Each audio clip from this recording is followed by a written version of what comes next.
But when that second plane hit the South Tower, I realized what was really happening, and my life changed.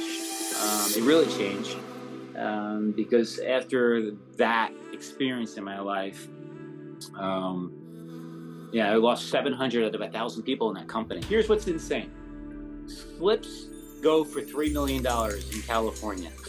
Whoa, I did not know that. Yeah, people approach me less and less because they're always like, "He's too big. He's too successful. He doesn't have time for me."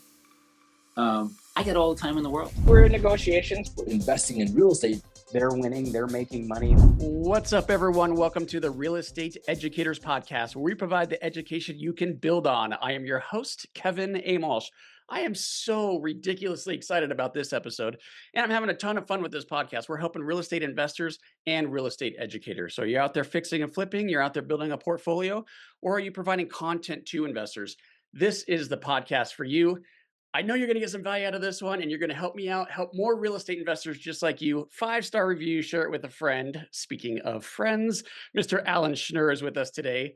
I've known him for several years now. We're in some groups together, and we haven't done any business yet, but I'm sure that's coming. But here's the thing. He has done 900 fix and flips, something like that. He's in the middle of his giant one now, which I'm dying to hear the update on that. It sounds like maybe you're not flipping it anymore, but I want to hear the story about that. Been doing this a really long time, commercial, residential. He's going to be the keynote speaker at the Denver Real Estate Investor Success Summit. So welcome to the show, Alan. Hey, Kevin, thanks for having me. I'm super excited to be doing this with you as well. And I can't wait to see everybody in Denver next month. And let's just jump right into it.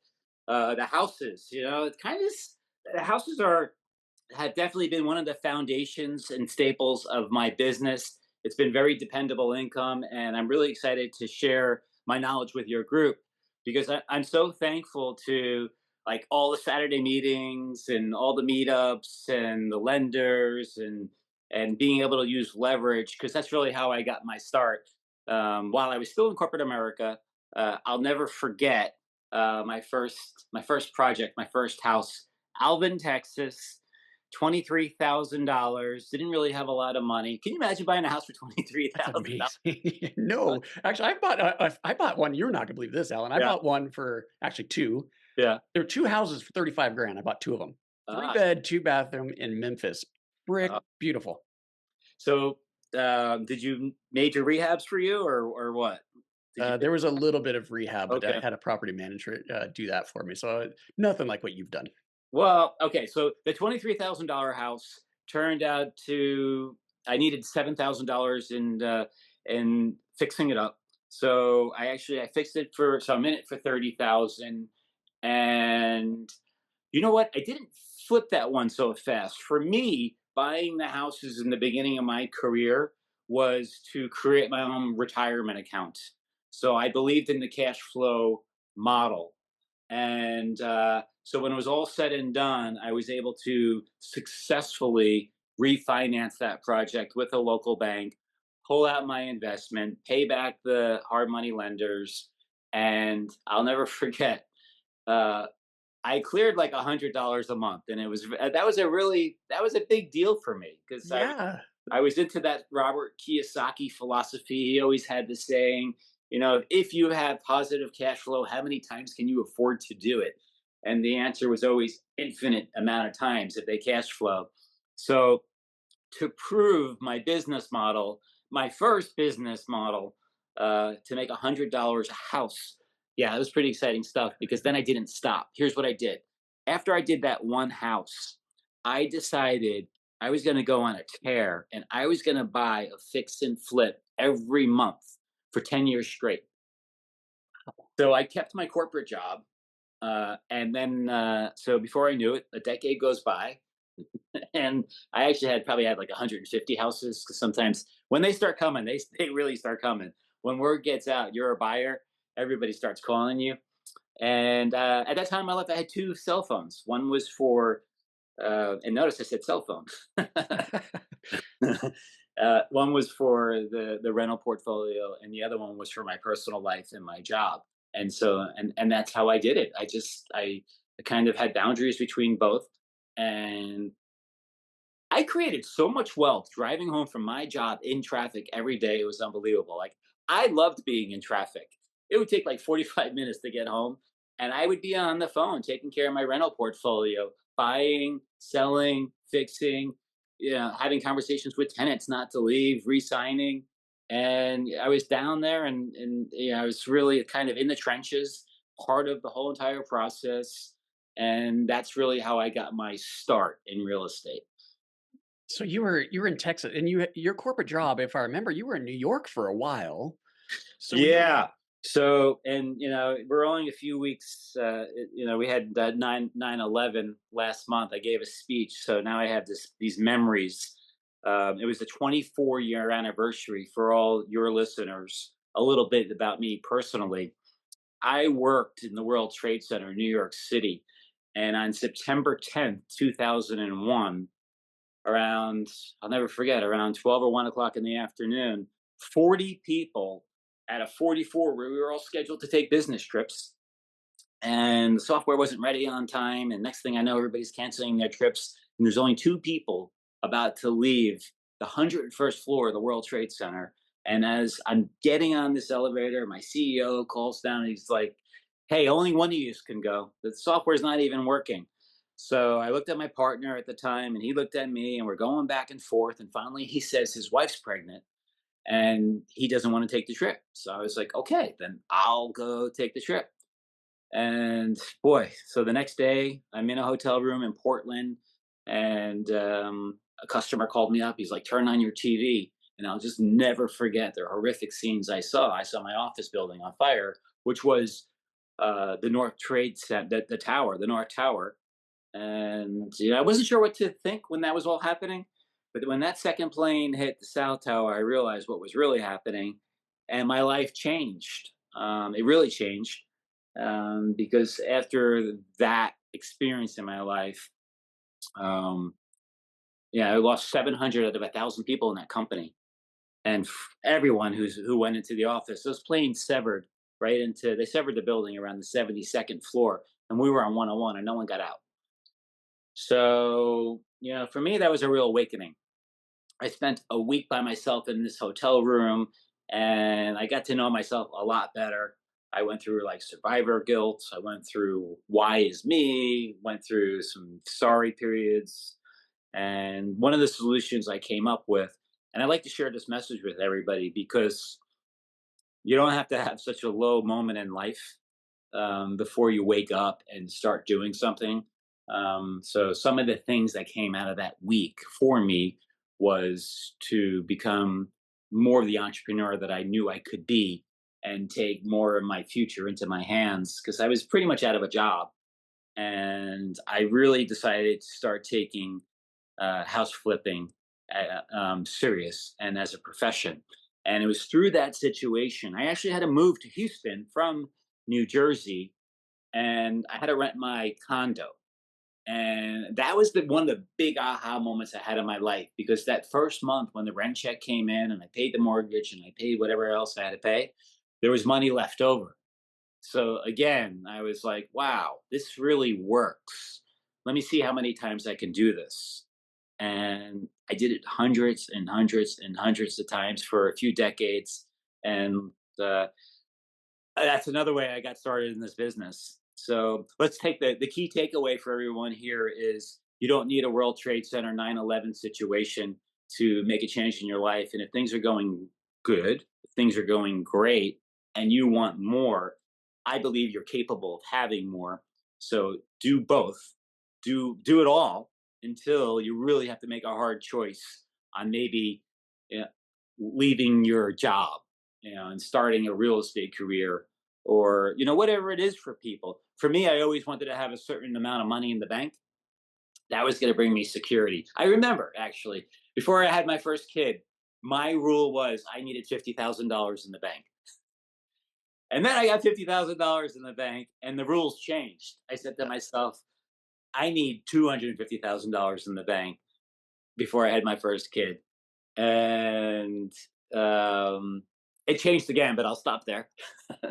Yeah, and I bet you it keeps changing. So you went from $100 per month per door Right, and right, $50,000 in the bank. I have right. no idea what it is now, but I know it's significantly higher than that. Yeah, yeah, Um, Thank you for sharing that, by the yeah. way, Alan, You're because I welcome. know that's probably not easy for you to share that story, and I know that's a Yeah, part of you. yeah. I get chills and I feel very like some real sadness when I hear you share that. Mm. Um, Well, and thank that's sort you. of helped define who you are, also. And it did push you into the amazing career you've had. So I guess maybe there's some gratitude, some silver lining. Um, Totally. I decided throughout that event, I was going to go big. I was going to play harder, and I was going to make a difference in my life because I was living, but I was kind of just walking through life, and I didn't realize. You don't even know. It's like Kevin. It's like we get caught up in these loops, and we're just so used to being in these loops that everything feels okay until you kind of like tear away a portion of that loop. Or it's like, imagine if someone can tear open your reality and then you slip through the ceiling of your reality and you look down and you're like, oh my god, the world's even bigger and bigger. And real estate actually helped me express that because I went through the whole evolution, right? The houses into the apartments, into the shopping centers, into the office, into the warehouse. So there's so many like different asset classes we can get involved with. And I know you lend on all types of different asset classes, but for most people, I'm sure you would agree, it all starts with housing because we mhm. always had like a saying, like everybody needs a bed, everyone needs a home. So it seems like a safe bet. And I like to think of it, you know, obstacles, you know, obstacles and catapults. Like the catapult gets you through the obstacle. If you could think of like an Olympian, like trying to like get some leverage to get over the bar. That's what we could do with single family houses, right? I mean, we could borrow, I don't know, 50 to 75% of the value of the house, depending on the situation. And where else can you really do that? You can't go out and Right. buy a brand new business and leverage 75% of it. But for some reason, assets, hard assets like housing, affords everybody to jump in. And it's not the most transparent market. When I say transparent, um, the rules aren't like written in stone. So if there's a will, there's a way. If you really want this, you can really have it. And I'm living proof. And I'm so jazzed and excited about housing because I always felt like I'm just a normal person. And now it's like 800, 900 houses later. Yeah, I always think of you, Alan, as like this amazing like commercial guy. Like Yeah. the way you navigate commercial transactions is pretty impressive. And now I'm hearing you talk on this podcast, and it's like you're really kind of a residential guy. I transform a lot. I Through real estate, we are allowed to keep transforming.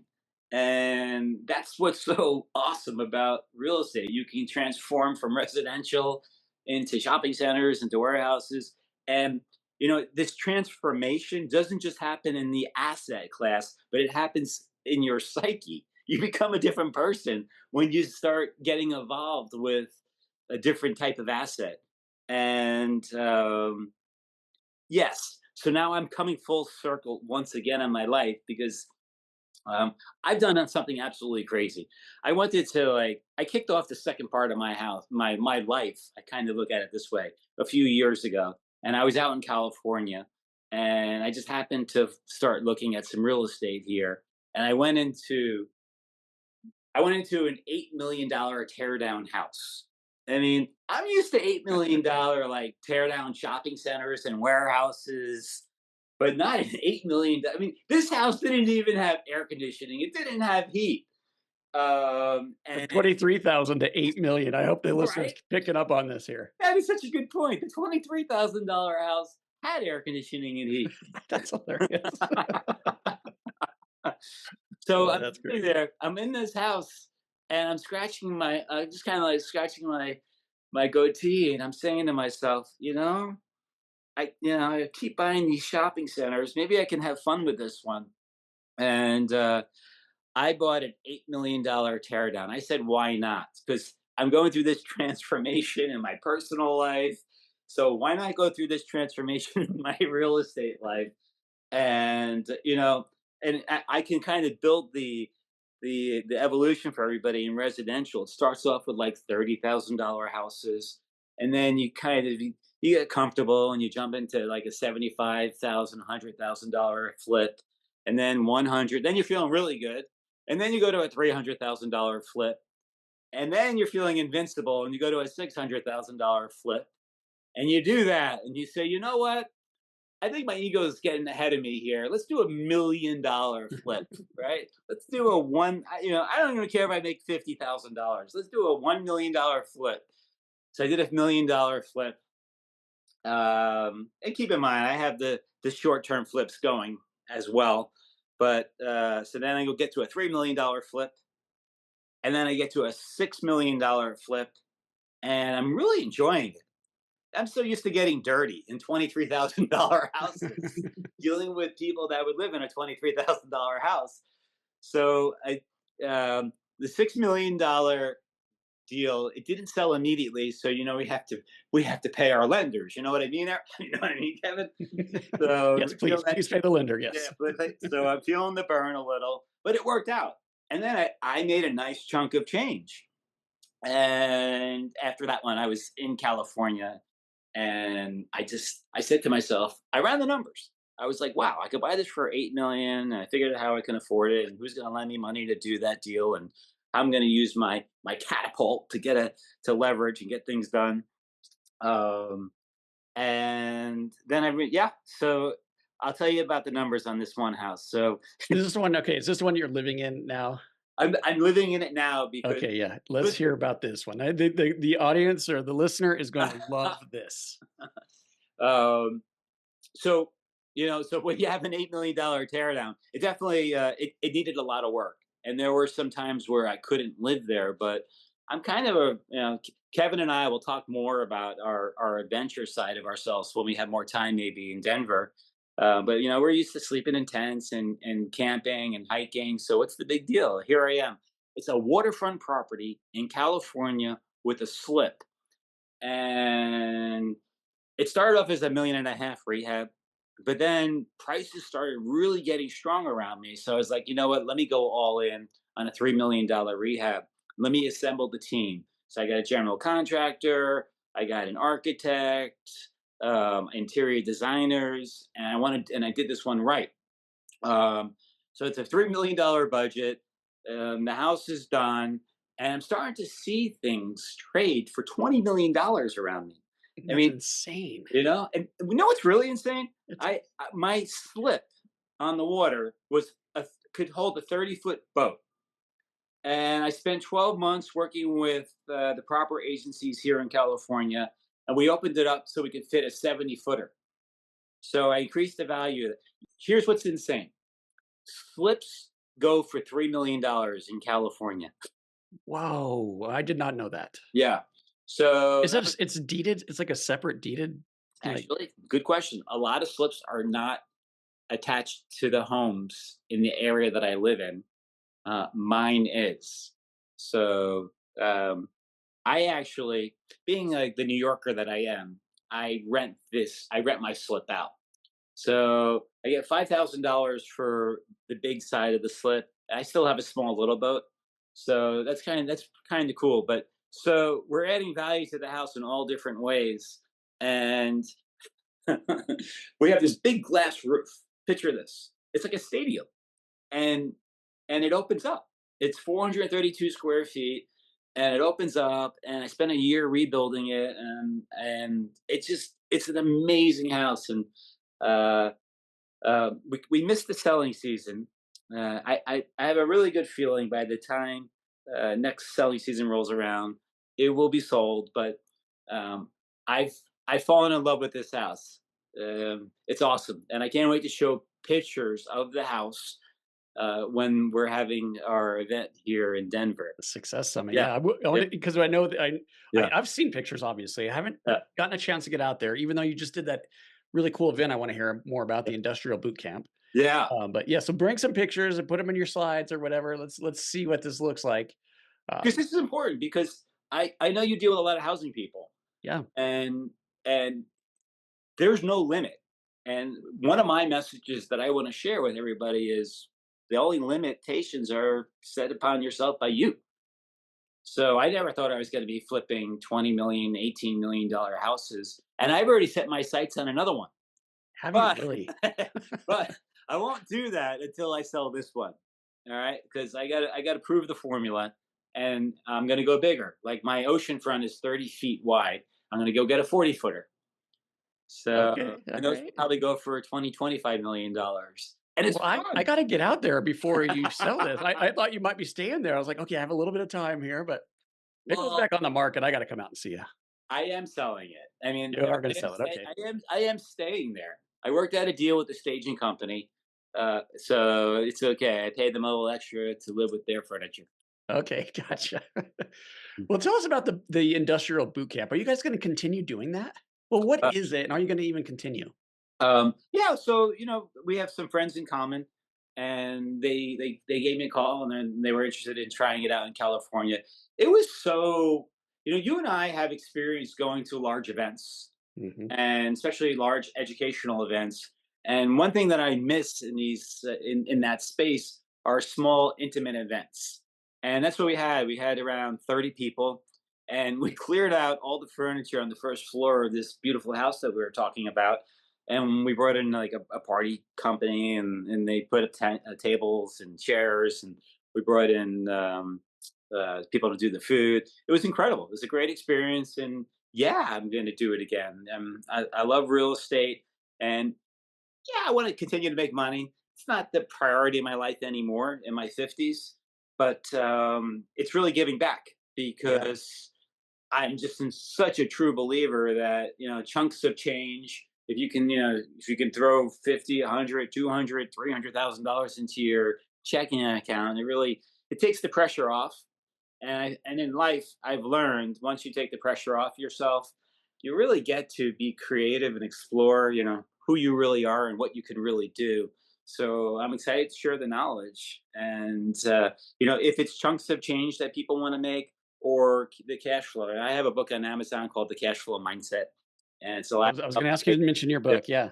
It's a lot about my ventures in real estate and some obstacles that I need to overcome in life. And I don't know, kind of like, um, I don't know, reminders like, if you're running someone else's race in life, you're not going to end up in a destination where you want to be. You have to run your own race in life.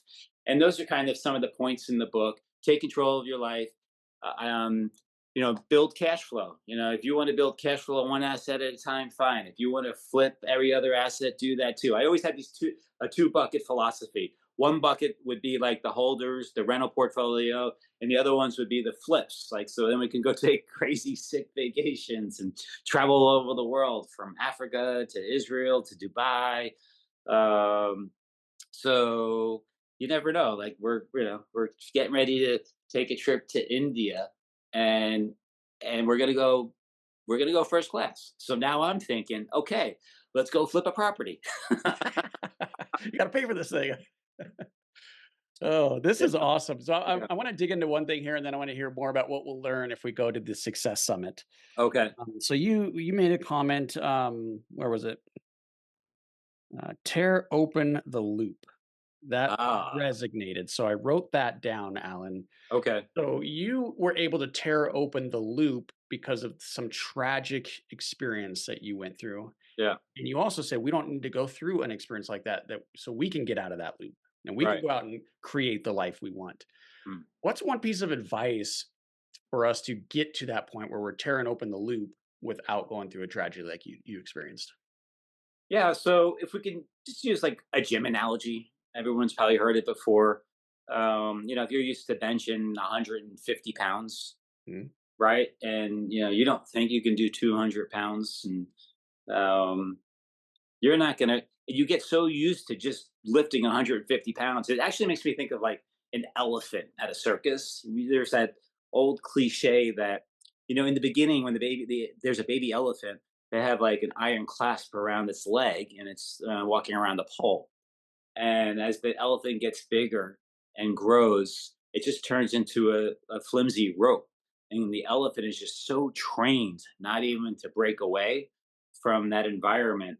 So we get so caught up in our environments like the elephant that we stop reaching for the next level and the next level. And that is truly our human nature, to just keep evolving and growing and growing and growing. So same thing happens in like a reality loop. We get so used to just what's happening around us, and we'll say, "Oh, I guess that's life," or "It could be worse," or "Thank God that's not me."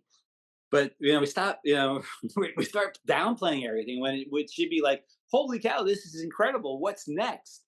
Turn the page. Get the next book. Let's listen to the next podcast. Let's buy a bigger house. Let's go take a more wild and crazy vacation. Let's just make it more interesting." So there's an author I like, Joe Dispenza. He has the saying, "You have to bring more energy to the situation than that's already there." So if you want to lift 200 pounds, you're gonna have to bring more strength than just lifting 150 pounds. I get a lot of this energy through my morning meditations. I wake up super early every morning naturally, anywhere between 4 to 6 a.m., depending on how much sleep my body needed. And I just have this really powerful practice where I just charge myself up, and I'll just do it every morning until I get enough to give me the extra energy, more energy than the day before, and the day before, and the day before, because we're just meant to keep I don't growing and growing and growing and doing new things. And it's hard to do new things coming at it with the same amount of energies. This episode is brought to you by Pine Financial Group. Pine Financial is a private lender specializing in short-term rehab lending to real estate investors. Got a property that needs some love? We can help. We are able to offer funding solutions because we raise private money from individual investors. With more than 15 years of experience, Pine offers passive investors an alternative that provides stability, consistency, and security to your portfolio. If you like real estate but want to avoid the ups and downs and effort, a Pine mortgage fund could be a perfect fit for you. Accredited investors will experience an 8% preferred return and profit sharing. Diversify your portfolio out of Wall Street and into Main Street with a Pine Financial Group mortgage fund. Get more information at pinefinancialgroup.com. That's pinefinancialgroup.com. So for me to get the motivation to go out there and try to improve my life and make a difference and go out and hit a goal, I get a lot of energy like you do from meditation. I'm practicing that as well. As you know, I'm Yeah. not nearly as competent in it as you are. You're a Uh, but journey. what I do find energy is at events and things like that. So when we do our little mastermind groups, I'm in a couple. You're my favorite one, honestly. Mm, I'm not just saying that because you're on the podcast with me, but that's thank such you. an amazing group of Yeah. humans in that. Oh yeah. So I go to something like that, or even a larger event like maybe the Denver Success Summit, and Yeah. I get inspired and motivated at events like that, and that just gives me a little bump, right? And then the next event I get a little bump. I don't know if that's the same for you, or maybe I'll just ask the question: Do you? Yeah. How do you? What do you? When you come out of an event like the Denver Success Summit, where there might be Right. 250 people or something, how does that impact you? So it impacts me because for somehow it's like I go through this like time machine, because that's where it all started for me. Like when I was in corporate America, I couldn't wait for the weekends to roll around. I couldn't wait to get to the event because I was surrounded by like-minded people. I knew I was going to hear some good stories. I knew I was going to hear some stories that were even going to make me nervous. But there's mailbox money stories, be the bank stories, become the bank. I mean, all these, it just equated all this stuff to like hope and prosperity. And I always said to myself, why not me? Like, why not you? Mhm. So we only get to do this, we only get to do Earth once, as far as we know, at least in this way. So the events are so important because you surround yourself with it. Even if you're not having a good day and you're like, I think I'm going to stay home, I'm going to stay in bed, I'm not feeling well, or you're looking for any kind of excuse not to show up. I mean, just by pushing through that barrier and setting yourself up to go to the event, and being there, you're already winning because 99% of people will never do anything. I mean, this is like Tony Robbins 101, Joe Dispenza 101, Jim Rohn 101, Brian Tracy 101. Just show up. Yep. People don't show up anymore, and it's getting harder. It's not their fault. I mean, we're not going to turn this into an AI podcast right now, or so it's things are getting easier and easier. But I'll tell you what's not getting easier is one-on-one communication with each other. It's getting harder. And something happens. I mean, right now I'm exuding energy just talking to you. I mean, I feel it. yeah. So and it keeps building and building and building and building. And that's what these events do. And that's why they're so important. Bring your partner, bring a friend. It doesn't even matter. I mean, just by like bringing someone, you could be saving their life. Yeah. Waking I them could up. not agree more. Yeah. And so I'm so incredibly grateful that you decided to accept the invitation to come out to Denver, Yeah. and you're going to be our keynote. So you're going to have the entire room, and I Okay. wanted it that way because of the knowledge that you have and what I've been able to learn from you. Yeah. So the 800 houses, all of this is cool. All of the shopping centers and the industrial buildings and all of that. I mean, you just have so much knowledge. I think you're going to stick around for the entire day because you're from out Yeah. of town. So you'll be around to people can mingle with you and hang out with you. And the happiest guy on planet Earth, I'm telling you, Alan. You guys are going to love him.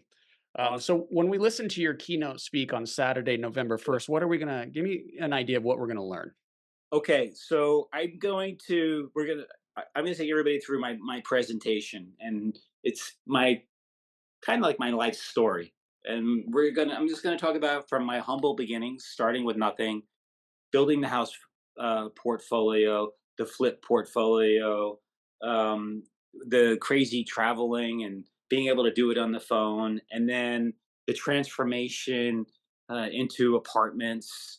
And we didn't really talk about it, but I owned a few thousand apartment units, and then I started investing in other people, and the rental portfolio got pretty big as well. And then one day I woke up and I said, sell everything. And then I doubled down in shopping centers. And then I doubled down in warehousing. So I have a lot of experiences I can share with everybody. And I'm going to bring everybody through this. But at the same time, I don't want to intimidate anybody. I just want to show you what's possible. So it's real estate stories 101 and fun stuff because I'm just doing this out of the love of my heart, to see if I can, share these and influence other people to go out and do it. Because it's a ripple effect. And it's just, You do that without even knowing it, Alan. Your Facebook posts, when you hang out with people, I mean, you just have this, I don't know if I've ever shared this with you, but you just yeah, have this energy that's like, how do I describe this to you and to the listener here? It's like such a loving, it's yeah, love. Maybe yeah, that's the word. Like you really care. You really yeah. want people to improve. Um, so I share that Well, with you. I appreciate it. I just got back from a 3-day weekend with my son. We went to go visit my father, so it's kind of fun to have three generations in one room. And I was just thinking back, like my son, like I brought him to all these events. I hope people bring their kids. Yeah. And he's in his last year of college, and it's totally influenced him in the direction in life that he's taking. And it's totally influenced my father. I've influenced all these people around me through the real estate, and I taught my son how to flip houses in high school. So by the time he finished high school, he had a good bank account. And the way we ran his college career was he was going to pay for everything up front, and I wouldn't pay for anything lower than a B. So I only pay for A's and B's, and he submits his report card to my CPA, and because he can't afford it because he saved the money, but he gets reimbursed, and this is all from just the real estate accounting and having conversations with kids. So I'm going to share that as well, because we should really make a family affair out of it. Real estate. because you're married to the real estate. Yeah, this is interesting you're saying that because I'm in that right now. Yeah, We have 5 kids, as you know, and, yeah, I guess a right dead middle kid, his yeah. name's Branson. He's 16 and he's starting to flip houses. Oh, that's awesome. Yeah, It's so powerful. And let me tell you, they weren't all profitable, right. They're not on, yeah, of course. right? So they learn a lot. So if they're up in their bank account, kind of like a stock portfolio, you know, 3 months later, you do a house, you show up every Sunday. Like we didn't go to any religious services on Sunday. Our That was our time. We inspected houses every Sunday for his whole entire childhood. I mean, that was it. We'd go out and then we'd go to like That's I don't know, amazing. Taco Bell. What a journey. So I think when it comes to real estate and these kind of events, if people can just incorporate it, it's a journey. It's fun. It could be a movie. It's like going to a concert. Who knows? Who knows what the guy's going to say on stage? I Right. couldn't wait to hear people on stage talk. Or the person sitting next to you. I can't tell you how Right? much I've learned from that. Yeah. I tell you, I we had a really Josh Altman. He's actually one of my neighbors here in California, and he's guys has this show on Bravo for 15 years as the $1 million listing agent or something. And he came and he spoke to the group, and he told this story. We said something like, "What's the craziest story you ever came Yeah. across in your 20 years?" And he said the story was like. Um, he was just sitting next to a very non-assuming person, and he knew it, but he gave that person all the respect in the world. And that person had called him one day, and he still gave that person all the respect in the world. And when that person hung up the phone, he happened to be sitting next to a billionaire. And that person explained to the billionaire what a nice guy. And next thing you know, the billionaire is calling Josh, and one of his biggest deals came out of that. Wow, So that's an amazing the lesson story. of the story was you just never know who the person next to you knows, Yeah. Wow. right? Right. Right. So for the listener, this is Yeah. if that's not Right. a reason to come to the event, I don't know what is. So the Right. Denver Success Summits, denveriss.com. So Alan, real quickly, how do we get a hold of your book? I read the book; it's amazing, Thanks. and you did the audio yourself. Yeah. You actually you recorded it Thank yourself. you. Oh my So gosh. I want to hear how to get a hold of that, and then if Okay. you're going to be doing any industrial boot camps, like how do we get more Okay. information on that? Okay. Everyone. I post on Facebook and Instagram once a day. It's just my thing. Please come join. I'm at Alan Schnur, the Alan Schnur on Instagram, AlanSchnur. So Alan Schnur on Facebook, the Alan Schnur on Instagram. I'm on TikTok, same thing. And my book is called The Cash Flow Mindset. It's on audible.com. I actually read it and recorded it. So it's kind of cool. You get my voice. And you can also buy the book on Amazon. And I'll show it with a few books just to give away. Well, that'd Yeah. be great. Okay. So people have to ask me about it so we know they listened to this podcast. Okay. Wait, so we need to come up with a magic word. Oh, Let's do that. I've never done this. This is fun. Okay. Okay. So we need to come up with a magic word. And if they know the word, then they get a book. Is that how this works? Well, we got to be careful because how many books? I mean, what if 1,000 The people show up? first, however many. Let's just do the first The 10, first 10? let's say. Yeah, Okay, the first 10. Okay. If someone says, "Why not me?" they get a book. they get a book. Fantastic. Love it. The first 10. The first 10. All right, you can get registered. It's like Yeah, 49 bucks. And we're yeah. breaking even on this thing. We're not making any money. No. 49 bucks. So you can meet Alan and other speakers, denveriss.com. I always like to close, Alan, with some notes, but we're running a little bit beyond time. And I've already shared some of my notes as we went through it. But I also like to say, like, one piece of advice for maybe a newer real estate investor, someone that's trying to get some traction. Maybe there's not $23,000 houses in their backyard with AC. Maybe it's a little bit tougher for them. So, what's one piece of advice for that listener? So is the question, how do they get over their fear? Okay, I could try to narrow this down for you. Just like if there's anything that came to your mind is what I was looking for. But let me narrow this. So, Yeah, I'm a big believer in action.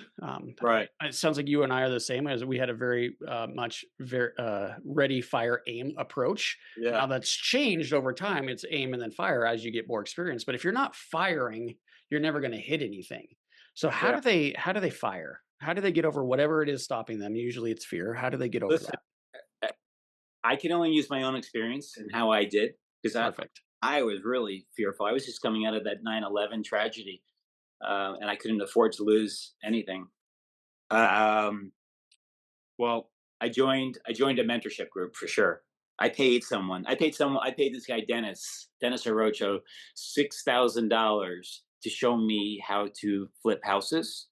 I mean, that $6,000 has turned into more than $6 million. And and then the way I got into apartments, I joined someone's syndication. So I watched someone do it. I invested in that person, and then I said I can do that too. And even when it came to like offices and shopping centers, you got to go to the events. You got to go to the events. You got to read the books. You got to find people that are doing it. Don't be shy. Ask someone to go have a cup of coffee. Go get some lunch. Um, you know what's really interesting, Kevin? As I get people approach me less and less because they're always like, he's too big. He's too Mhm. successful. He Yeah. doesn't have time for me. I got all the time in the world. That is true.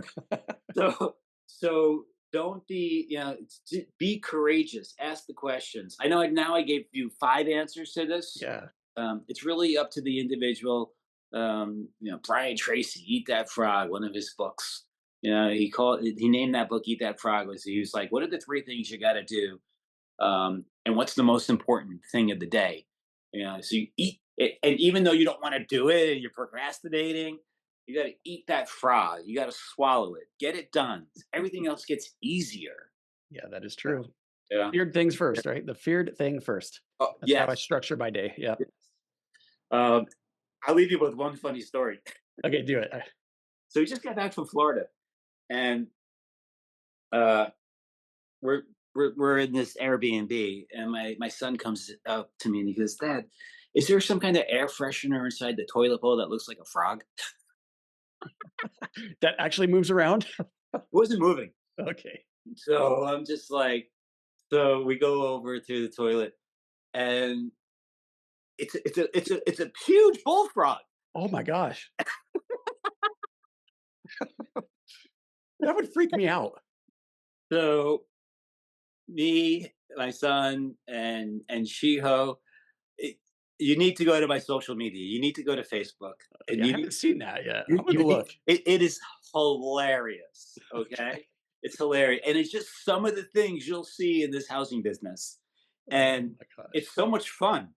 And are you pulling I'm it up gonna look right at that now? right now. Oh my god, it is just so much fun, and you just never know like what's going to turn up in a house. And can you imagine if you're sitting there at night and a bullfrog just Oh, like that would, I swear that would freak me out. Now, I don't know anything about frogs, Alan. Do they like, was it alive? Do they could like, it was there's just, alive?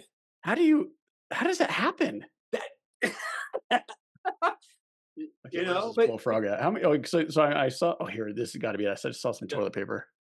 Oh yeah, this is definitely okay. So there's. I'm gonna watch this after we everyone's get got off. to go to Facebook and yeah, You're go walking up to it right now. Oh my join my gosh, here it is. Instagram. Because you know what, and it's like, how do you make 25, 50,000, 100,000, $200,000? How do you buy your first house? Well, now you're never going to forget the Brian Tracy book. Eat that Yeah. frog. Oh, and Shiho just freaked out. I didn't have sound, but I watched it. That's great, man. All right, we're having too much fun. I hope to see everybody in Denver. Yeah, and bring some questions. If not, I got the best real estate stories ever. I absolutely do.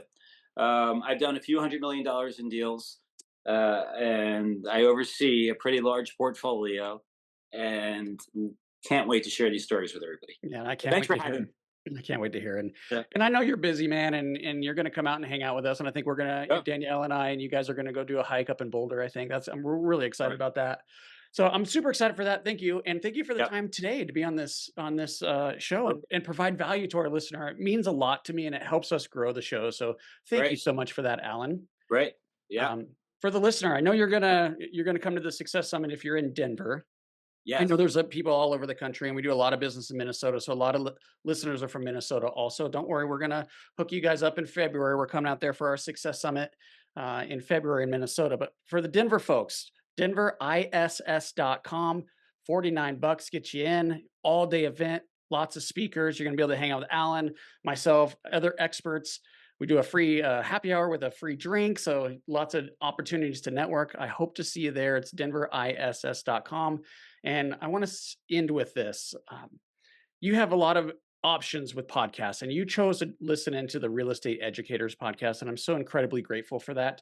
So thank you. If you got some value from this, please help us help more people. Give us a 5-star review, share with a friend, and I hope you make this day a great one. Hey guys, I hope you enjoyed this episode as much as I did. If you did, please be sure to follow and leave us a review. Oh yeah, and tell a friend.